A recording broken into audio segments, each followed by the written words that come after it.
রংপুরের তালাবদ্ধ বাড়ি থেকে উদ্ধার একই পরিবারের 4 জনের লাশ, কারণ জানলে চমকে যাবেন। রংপুর নগরীর মাসুয়াপাড়া এলাকা জিলা স্কুলের সাবেক শিক্ষক গণপতি চক্রবর্তী, স্ত্রী প্রীতিলতা, মেয়ে আগামী ও ছেলে আয়ুষ, 4 জনের গলিত মরদেহ উদ্ধার হয় তালাবদ্ধ বাড়ি থেকে।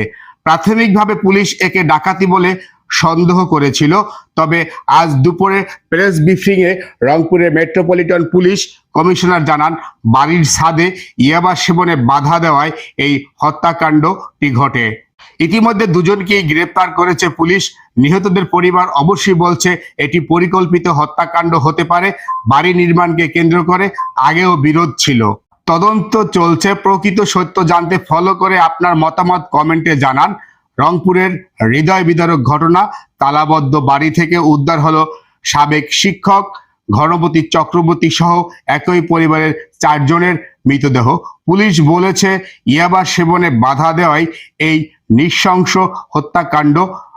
গ্রেপ্তার 2 জন, কিন্তু পরিবারের দাবি ভিন্ন।